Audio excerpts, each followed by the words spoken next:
안녕하세요. 오늘도 사연살롱을 찾아주셔서 감사합니다. 저는 경기도 분당에 사는 40대 후반의 여성이에요. 몇 달 전 지인 모임에 갔다가 사연살롱을 알게 돼서 그때부터 푹 빠져 매일 듣고 있어요. 참 갖가지 사연들이 있고 좋게 풀린 케이스가 많아 듣고 나면 기분이 좋아지더라고요. 저도 꽤나 시댁 등살에 시달리던 세월이 있었거든요.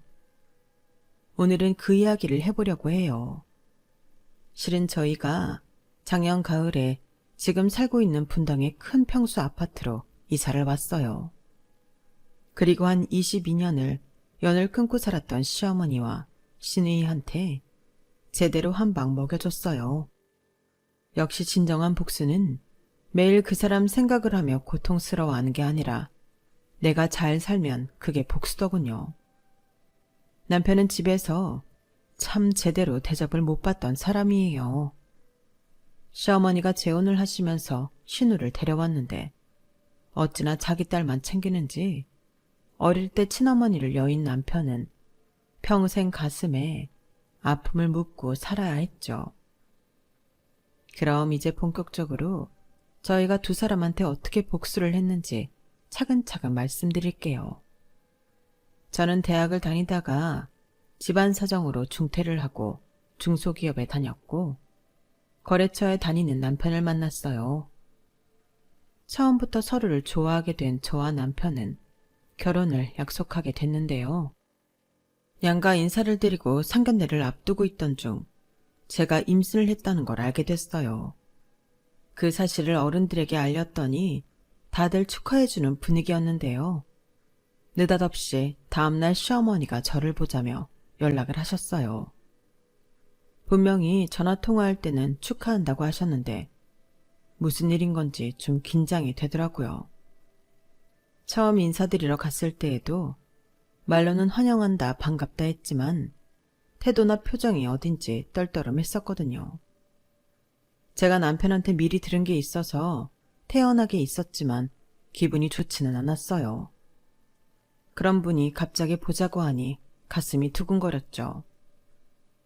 민우같이 결혼은 지가 알아서 한다길래 그러라고 하기는 했다만 아니 어떻게 이렇게 불쑥애까지 딸려서 오겠다는 건지. 그날 내가 예의상 아무 말 안 했는데 민우 걔는 30년을 알아도 모르겠다. 어떻게 너처럼 별 볼 일 없는 애가 좋다고 결혼을 하겠다는 건지. 대학도 제대로 안 나왔지. 직업이 좋은 것도 아니지. 그렇다고 돈을 잘 버는 건 더더욱 아니지. 상견례 전에 보자고 한 거는 혹시라도 니네 집에서 너 애 가졌다는 거 핑계로 결혼하고 우리 집에서 뭐 보태주기를 바라는 말 나올까 봐서 그래. 니들이 알아서 하는 결혼이니까 니들이 알아서 살아. 알았지? 그렇게 자기 할 말만 잔뜩 하고 바로 가버린 시어머니는 상견례가 끝난 후에는 신우하고 나란히 화장실에서 저와 제 남편 흉을 보더군요. 아니 진짜 뭐 저런 볼 것도 없는 집이랑 결혼을 하겠대. 나도 좋은 며느리 보고 싶은 꿈이 있는 사람인데 내 속으로 안 나왔대도 정말 민우는 알 수가 없다. 내비도 엄마 다 지팔자야. 지들이 좋다는데 어쩌겠어. 그렇게 다 지 수준에 맞는 사람 만나는 거야. 아니 그래도 지가 번듯한 대학 나왔으면 비슷한 학벌을 가진 애는 데려와야 될 거 아니야. 아, 수진이 너처럼 공부 잘하고 예쁘고 똑부러지는 거 쉽지 않지. 그렇다고 해도 어디서 저런 애를. 아유 내 팔자야. 그러니까 딱 말 잘 해놔야 돼. 절대 도와줄 거 기대하지도 말라고 해. 내가 여자애 따로 불러서 단단히 말해놓기는 했다. 지가 맑게 알아먹는 애 같았으면 알아서 하겠지. 가자. 화장실 안에 있던 저는 저 말을 다 듣고 나서야 밖으로 나갈 수 있었네요. 남편이 시어머니와 신우가 늘 차가웠고 자기는 늘 뒷전이라고 했었는데 이 정도일 줄은 몰랐어요. 심지어 시부모님은 상견례 때까지만 해도 보태주겠다고 했던 결혼자금을 못 준다고 하더라고요. 남편은 할 수 있는 만큼 설득을 해봤어요. 저한테 약속한 돈이니까 해주세요. 아이도 생겨서 저희도 빠듯한 거 아시잖아요. 제가 가진 돈으로는 모자랄지도 몰라요. 야, 모르겠다. 네 엄마랑 얘기해라. 이런 식으로 시아버지는 말도 안 하고 방으로 들어가 버렸대요. 시어머니는 남편한테 온갖 말로 빈정거렸다네요. 그러게, 누가 네 마음대로 일 벌리라고 시켰니? 아무도 그런 사람 없어. 네가 책임도 못 질 거 일부터 저질러 놓고 여기저기 구걸하면 되겠어? 솔직히 네 짝되래도 너무 마음에 안 들어서 네가 내 친아들이면 도시락 싸가지고 다니면서 뜯어 말렸겠지만 뭐 어쩌겠니? 그랬다가는 내가 내 속으로 낳은 아들 아니라 그런다. 말 들을까봐 가만히 있는 거야. 그러니까 네 능력되는 대로 살아. 남편은 저걸 저한테 다 전해준 건 아니었어요. 저는 나중에 신우가 하는 말을 듣고 알게 됐고요. 아무리 양어머니라고 해도 30여 년을 같이 살았는데 저러는 게 좀 너무하다 싶더라고요. 사람 사이의 관계가 오래되면 이런저런 정이 쌓이기 마련이니까요. 남편은 어느 정도 예상은 하고 있었지만 막상 일이 이렇게 되자 미안해 죽겠다고 하더라고요. 태어날 아이한테도 너무 미안하다고요. 저는 그동안 남편이 어떻게 살았을지 상상도 되지 않더군요. 너무 딱하고 안타까웠어요. 나도 자기가 어머니랑 누나가 쌀쌀 맞다고 뒷전이라고 할 때 예상은 했었어. 집안 이야기 거의 안 한 게 이래서였네. 진짜 외로웠겠다. 나 같았으면 못 견뎠을 것 같아. 아무리 친자식이 아니어도 이렇게 어른이 될 때까지 함께 살았는데 참 너무하신다. 괜찮아. 그런 거 일일이 신경 쓰다 보면 나만 우울해져. 빨리 잊어버리면 돼. 남편은 이런 일에 아주 익숙하다는데 눕더라고요. 시어머니와 같이 살기 시작한 순간부터 남편은 신우와 비교를 당하며 살았다고 하더라고요. 특별히 남편이 뒤떨어지지도 않았고 꽤 준수한 편인데도 그렇게 깎아내리느라 바빴대요. 시아버지는 집안일에는 관심 없었고요. 남편의 어린 시절을 생각하니 정말 마음이 아프더라고요.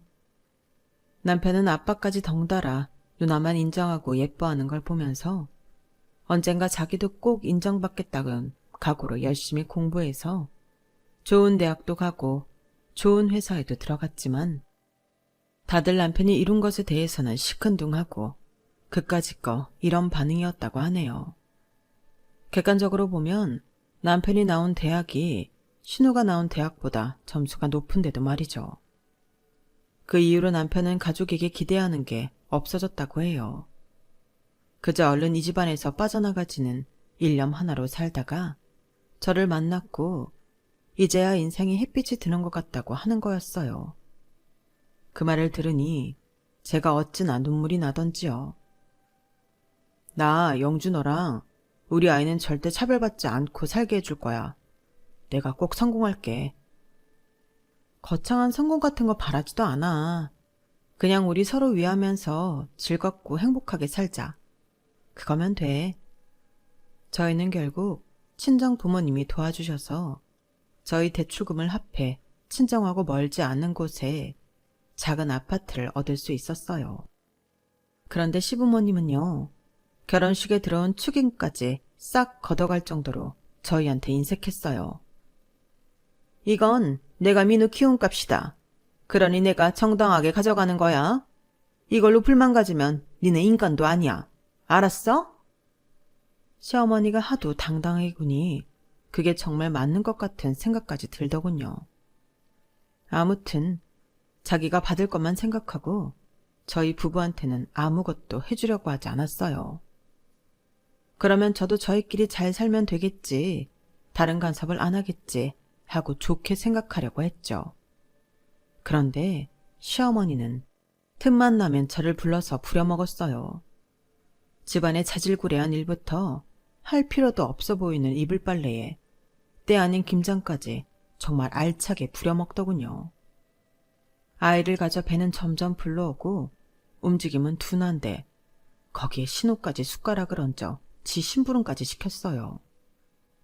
시댁하고 저희 집이 버스로 30분은 되는 거리였음에도 말이에요. 집에 오는 길에 마트에 들러 뭘 사다 달라고 하는 게 제일 많았죠. 제가 무슨 자기네들 비서라도 되는 줄 아는 것 같더라고요. 아니, 요즘 어떤 비서가 저런 일을 하나요? 이건 뭐 몸종 취급이었어요. 그래도 저는 혹시라도 남편한테 마음을 주지 않을까 하고 참고 또 참았어요. 제가 잘하면 저희를 좋게 봐줄지 모른다는 희망을 가졌거든요. 사람이 그렇잖아요. 누가 자기한테 계속 호의를 베풀고 진심으로 보이면 싫었다가도 그 사람을 다시 보거나 좋게 보잖아요. 그렇게 관계를 개선하고 싶었던 마음이 컸어요. 당연히 남편한테는 말하지 않았고요. 남편이 알면 가만히 있지 않을 게 분명했어요. 안 그래도 제가 임신하고 나서 몸이 안 좋을까봐 늘 전전긍긍하는 사람인데 시댁에 가서 오만 일을 다 하는 걸 알면 어떻겠어요. 저랑 아이는 차별받지 않고 살게 해주겠다던 그 사람 자존심에도 상처를 주게 되니 딱 입 다물었던 거였어요. 그렇게 살얼음판 같은 기분 속에서 꾹꾹 참으며 시댁 일을 하던 어느 날 확 터져버린 사건이 있었어요.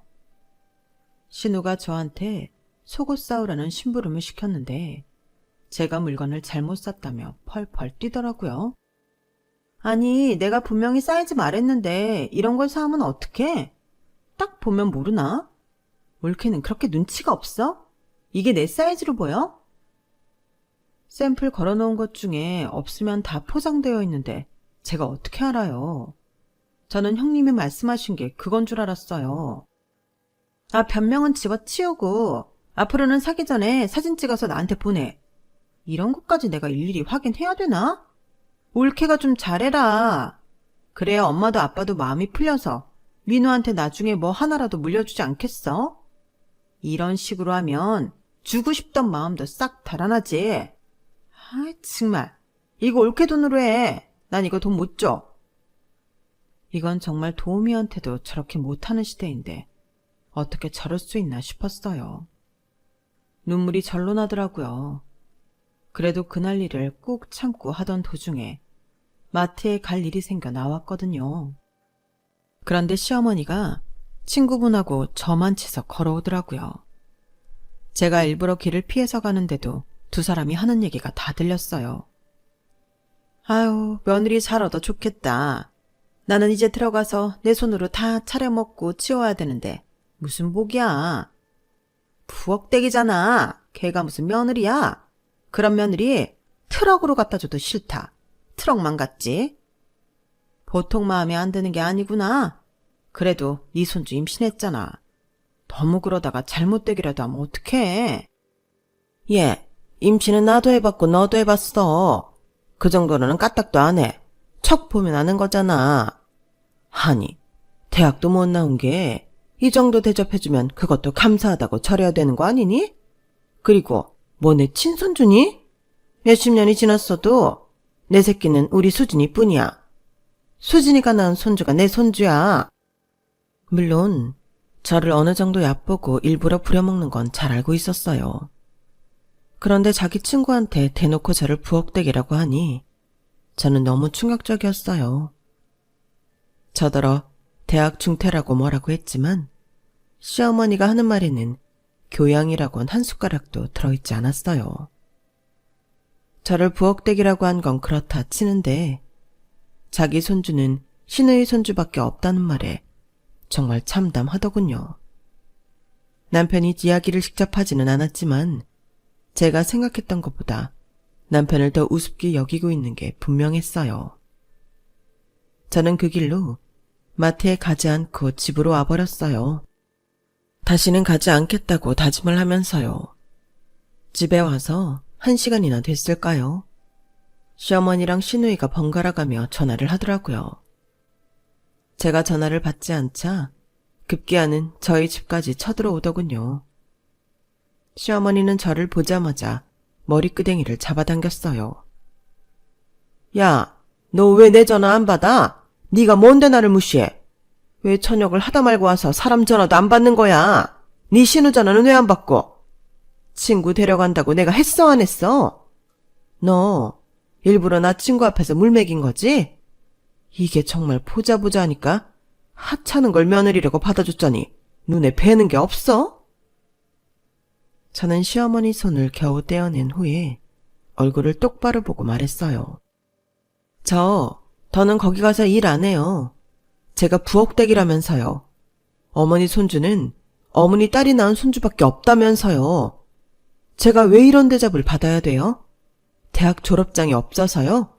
아니면 민우 씨랑 결혼해서요? 그리고 저를 며느리로 받아줬다고요? 어떤 시부모가 임신한 며느리를 그렇게 부려먹고 그것도 모자라서 집에서 쉬는데 머리채를 잡아요? 앞으로 저한테 아무것도 바라지 마세요. 어머니도 저희 결혼할 때 아무것도 안 해주시고 오히려 축의금 다 가져가셨잖아요. 저는 저를 부엌댁이라고 하고 집안 허드렛 일부터 오만 힘든 일만 시키면서 며느리라고 하지도 않는 분, 시어머니라고 생각하기 싫네요. 그만 가주세요. 네가 진짜 미쳤구나. 겁대가리를 상실한 거야 뭐야? 어디다 대고 말대꾸 따박따박 하는 거야 지금? 겁대가리를 상실했을지는 몰라도 정신을 차렸어요. 저는 제가 어머님하고 형님 시키는 일을 하면 남편에 대한 마음도 돌아설 줄 알았어요. 조금이라도 남편을 인정해 줄 줄 알았다고요. 그런데 아예 저나 민우 씨나 찬밥 취급이네요. 그렇다면 저는 어머니 말 들을 이유가 없거든요. 재산이 얼마나 되는지는 모르겠지만 저랑 민우 씨 시댁에 있는 그 얼마간의 재산 받겠다고 더는 바보짓 안 할 거예요. 어떻게 저를 부엌댁이라고 할 수 있어요? 뭐야, 너 그때 밖에 있었어? 그거 가지고 지금 이 난리를 치는 거냐? 아니, 내가 친구랑 말 편하게도 못해? 그런 눈치를 봐야 돼. 말 나왔으니 해보자. 널 왜 내가 며느리라고 인정해야 되니? 돈을 잘 버니, 외모가 특출나니, 학벌이 좋니? 전에도 말했지만 너는 아무 해당 사항이 없어. 그러면 밥값은 해야 되잖아. 그 밥값 해주게 한 걸 가지고 이따위로 시위를 해? 저는요, 사실 그 잘난 형님하고 저희가 무슨 차이가 있는지도 잘 모르겠어요. 형님은 회사도 안 다니고 집에서 놀잖아요. 그리고 어머님은요? 뭐 하셨는데요? 지금은 뭐 하시는데요?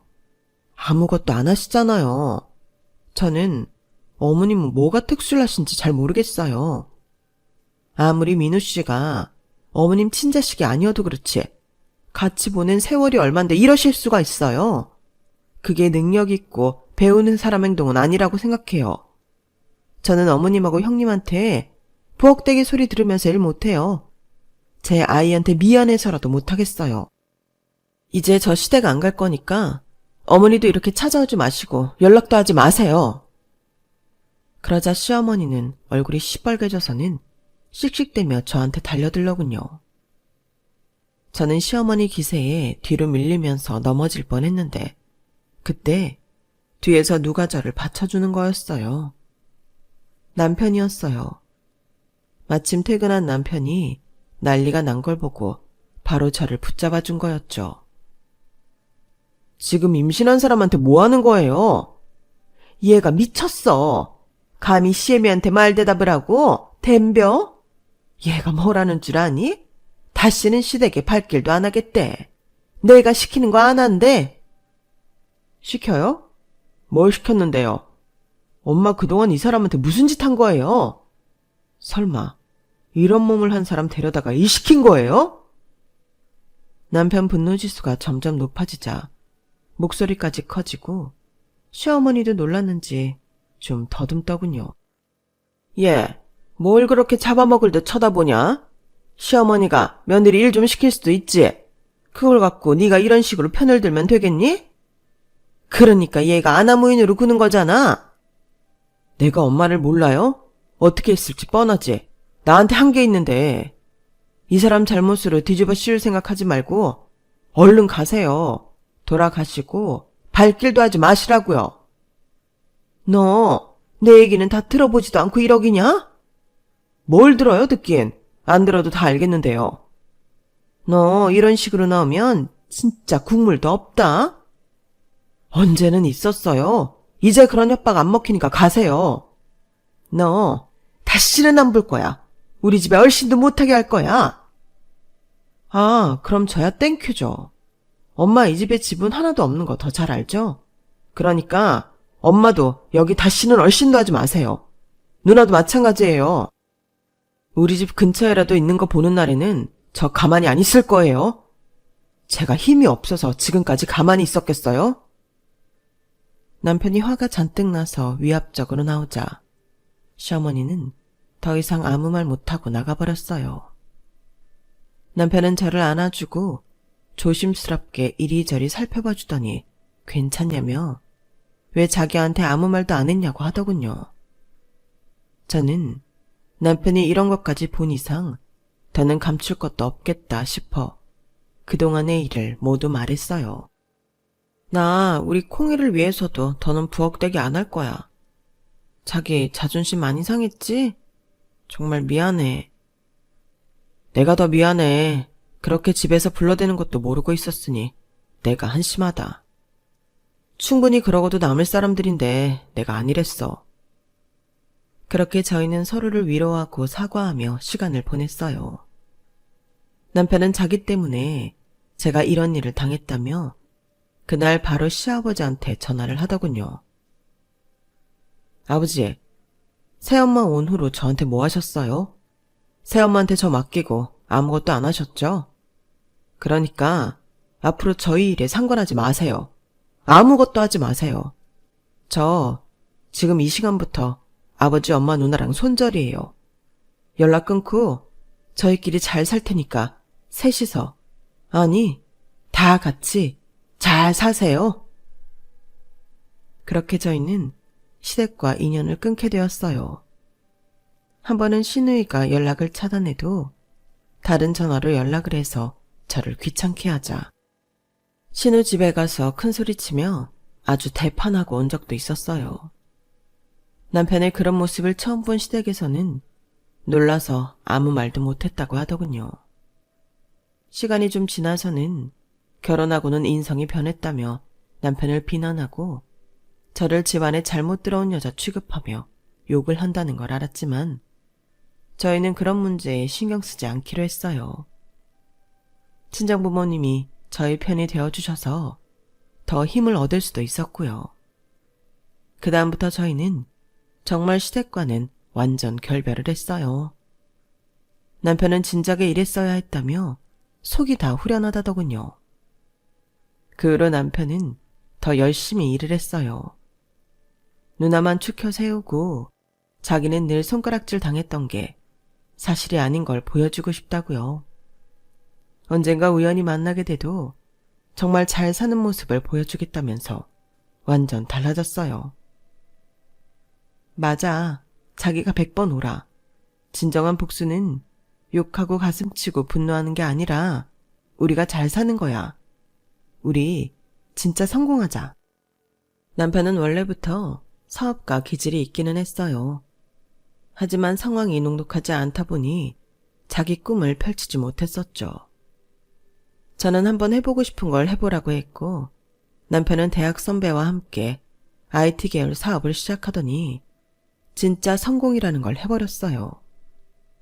그리고 대표이사가 되었고 남들이 다들 부러워하는 분당의 아파트를 샀어요. 참, 이렇게 여기 서서 바깥을 보니 감회가 새롭다. 지난 22년간 앞만 보고 달려온 것 같기도 하고 가슴이 찡하네.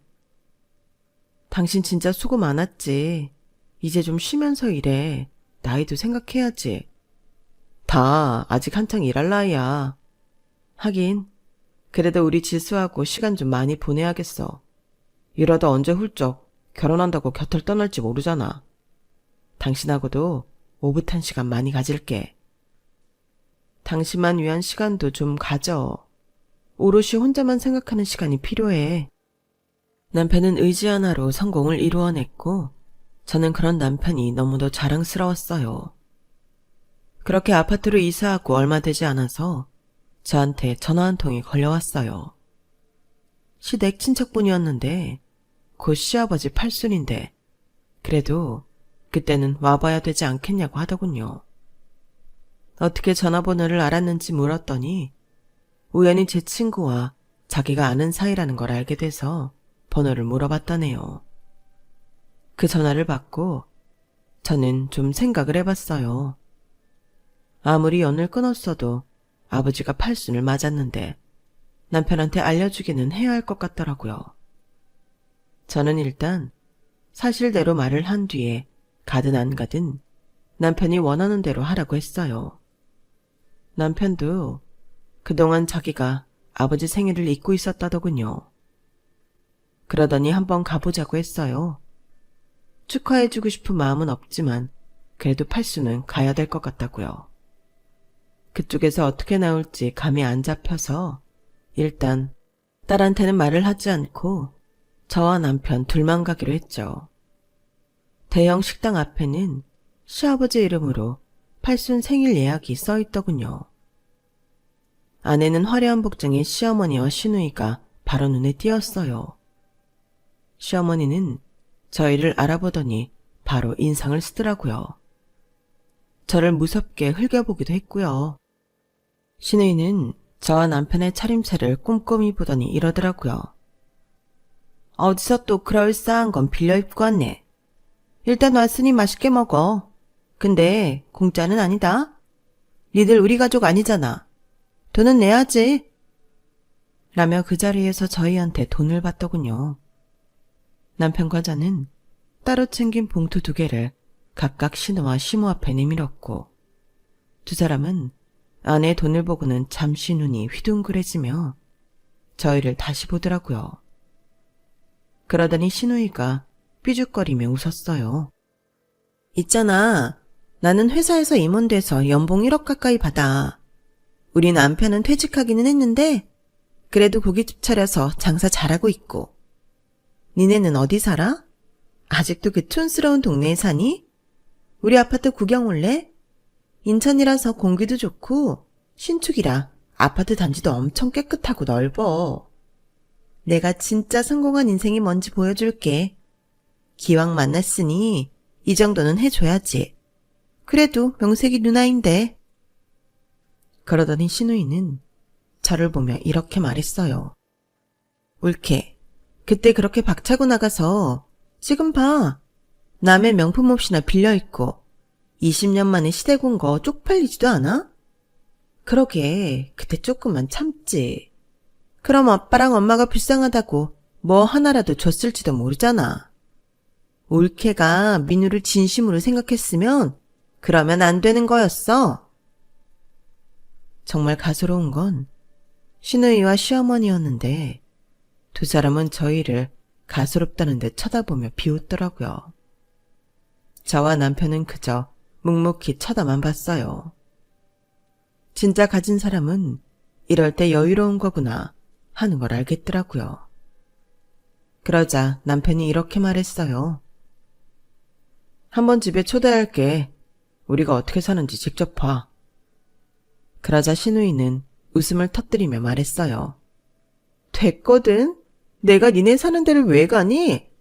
추잡스러운 데 가면 없는 거야. 그러지 말고 한번 오세요. 형님, 다른 세계도 구경하셔야죠. 어머, 올케 정신 차렸어 이제야? 다른 세계 구경이라. 그래 좋아. 그럼 나도 우리가 사는 세계 구경시켜줄게. 민우야, 내가 특별히 가줄게. 언제가 좋겠어? 그렇게 시어머니와 시누이가 저희 집에 올 날짜가 정해졌어요. 집으로 돌아오는 길에 예전 일들이 떠오르면서 다시 분노가 솟아오르더군요. 저는 그날 두 사람한테 단단히 갚아주리라 다짐하고 또 다짐했어요. 그리고 두 사람이 오는 날 저는 아파트 단지 입구에서 시어머니와 시누이를 맞이했어요. 저희 아파트가 외부인은 절대 못 들어오거든요. 들어가려면 절차가 좀 복잡해서 제가 이렇게 직접 내려왔어요. 두 사람은 저희 아파트를 보자 입을 쩍 벌리고 다물지를 못했어요. 시어머니와 시누이는 저희 집에 들어서며 모든 걸 찬찬히 뜯어보느라 정신이 없었어요. 속으로 어찌나 통쾌하던지요. 이 모든 걸 이루어낸 남편이 너무 자랑스러웠어요. 남편은 직접 거실로 과일을 내오며 말했어요. 두 사람 다 너무 놀라는 거 아니야? 설마 우리가 정말 다 쓰러져가는 아파트에서 살기라도 하는 줄 알았어? 그러자 시누이가 정색을 하고 남편한테 물어봤어요. 너 지금 나 놀리는 거지? 두 사람 쇼하는 거지? 이 집 진짜 주인 누구야? 두구네 집 빌려서 지금 구라치는 건데 어떻게 네가 이런 아파트에서 살아? 나는 못 사는데 네가 어떻게? 말이 돼? 두 사람 이딴 데에 돈 쓰느라 돈이 없는 거겠지. 인생 이렇게 살지 마. 누나는 사람을 좀 믿기도 해봐. 왜 내가 누나보다 성공하지 못할 거라고 생각한 건데? 남편은 그러면서 아파트 문서를 두 사람 눈앞에 던져줬어요. 시어머니와 시누이는 이 집 명의를 확인하고 얼마에 계약했는지를 보고는 더 놀라서 얼굴이 하얘지기까지 했어요. 아니, 어떻게 나보다 공부도 못했는데 네가 이런 데서 살아? 니네 무슨 이상한 일 하는 거 아니야? 보이스피싱 같은 거에? 내가 왜 누나보다 공부를 못해? 잘했는데 누나랑 엄마만 인정 안 한 거야. 객관적으로 내가 나온 대학이 누나 대학보다 더 좋아. 아무리 우겨봤자 그게 사실이라고. 그리고 성공은 대학 좋은 데 나오고 공부만 잘한다고 되는 거 아니야. 내가 신뢰를 쌓고 노력을 했기 때문에 된 거라고. 누나 연봉이 1억 가까이 된다고? 나는 그런 액수 넘은 지는 오래됐어. 아버지 팔순잔치 때 내 앞에서 가짜는 잘난 척하던 거 많이 웃겼어. 내가 진짜 다시 만날 때에는 다른 모습 보여주겠다고 얼마나 다짐했는데. 그리고 해냈지. 누나는 집안 식구 모두의 응원을 받으며 해도 그 정도지만 나는 나랑 우리 집사람이랑 둘이서 이렇게 해냈어. 물론 장인 장모님도 많이 도와주셨고 친부모 형제보다 집사람네 가족이 100배는 낫더라. 이런 경우도 있네. 내가 운이 트이려고 이 사람 만났던 것 같아. 그래서 집이랑 손절하고 이렇게 성공했잖아. 그러자 시어머니가 갑자기 이상한 소리를 하더군요. 너 버르장머리 없고 윗사람 몰라보는 건 여전하구나. 그래가지고 돈만 잘 버는 기계밖에 더 되니? 니네가 이렇게 살게 됐으면 바로 연락을 해서 우리한테 그동안 죄송했다. 정식으로 사과도 하고 용돈도 두둑하게 보내고 때마다 여행도 보내고 했어야 되는 거 아니냐? 네 누나네도 도와주고 어떻게 이렇게 니들만 잘 먹고 잘 살 수가 있는데? 저한테 뭘 해줬다고 그런 걸 바래요. 그때까지 가만히 있던 저도 남편이 말하는 걸 거들었어요. 어머니, 아버님 팔순잔치 하던 날 저희 보고 여기까지 왜 왔냐고 하지 않았어요? 그런데 왜 연락을 안 했냐고 하시면 어떡해요? 저희가 잘 차려입고 갔어도 믿지도 않고 끝까지 무시해놓고 이제 와서 딴소리를 하시네요. 제가 성공한 거 알고 갑자기 가족 행세 하시는데 이러지 마세요. 저를 언제 아들이라고 생각해 본 적이나 있어요? 난 진짜 오늘 같은 날만 기다리며 하루하루 살았거든. 근데 뭐라고? 참나 기가 막혀서 말이 안 나오네. 대단한 분들이시네요. 이렇게 뻔뻔한 사람들인 거 알고는 있었지만 그래도 참 대단하십니다. 누나도 나한테 큰 소리 칠 자격 없어. 아까까지도 아주 끝까지 우리 무시하지 못해 난리던데. 둘 다 달라진 거 없어서 오히려 고맙다. 그 덕에 나는 아주 통쾌하거든. 그러게 우리 집사람한테나 나한테 조금만 더 잘하지. 그랬으면 우리가 뭐 콩고물이라도 줬을지 모르잖아. 그러자 시누이가 악에 받쳐서 소리를 질렀어요. 웃기지 마. 뭐? 콩고물? 네가 그딴 소리하고도 계속 잘 살 것 같아? 이런 데 사니까 눈에 뵈는 게 없어? 나 너 어디까지 추락하는지 지켜볼 거야. 맞다. 네 누나 말이 맞아. 하늘도 너 같은 것들은 그냥 안 둘 거다. 다 하는 대로 받는다고. 니들 두고 봐라. 그 말은 엄마랑 누나한테 돌려줘야 할 것 같은데요. 하는 대로 돌려받을 거예요. 지켜보세요. 내가 잘 되는지, 누나랑 엄마가 잘 되는지. 저는 나서서 현관문을 열고 두 사람을 쫓아내기 시작했어요. 이제 그만 가주세요. 저희는 보여드릴 거 다 보여드렸으니까 이제 외출 좀 하려고요. 누나, 가기 전에 한마디만 할게. 혹시나 엄마랑 아버지 돌아가셔도 나한테 연락 같은 거 할 생각 하지 마. 저번에 팔순 갔다 온 걸로 나는 할 도리 다 했다고 생각해. 그때 나랑 이 사람이 낸 돈으로 전부 다 했다고 생각하라고. 내가 굳이 갔던 거는 이렇게 잘 사는 거 보여주고 싶어서였어. 이제 할 거 다 했으니까 얼른 가. 나가진 않을게. 그러자 자존심이 상한 신우가 갑자기 저한테 달려들더군요. 남편은 무서우니 저를 잡으려던 거겠죠. 남편은 바로 경비실에 연락을 했고 경비 직원들이 올라와서 두 사람을 집에서 끌어냈어요. 그리고 남편은 바로 저를 폭행한 죄로 진단서를 끊어서 경찰에 신우이를 고소했어요.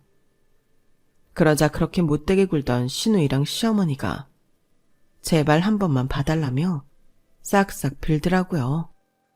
알고 보니 신우이는 몇 달 전 회사에서 잘렸고 퇴직금으로 생활하고 있었는데 저희한테 허풍을 친 거였어요. 하지만 남편은 끝까지 합의를 해주지 않겠다고 세게 나갔죠.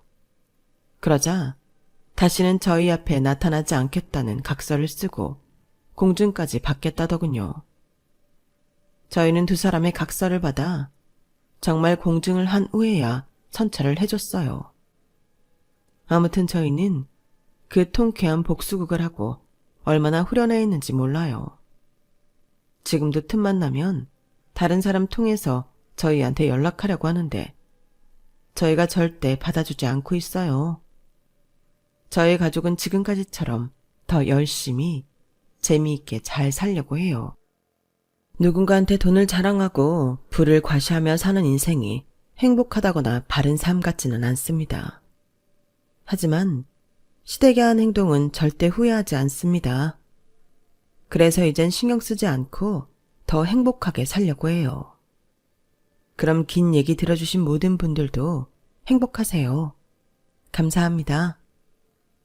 여러분, 사연 댓글에 응원과 현명한 조언 부탁드려요. 좋아요와 구독은 저에게 큰 힘이 됩니다. 오늘도 좋은 일 가득하세요.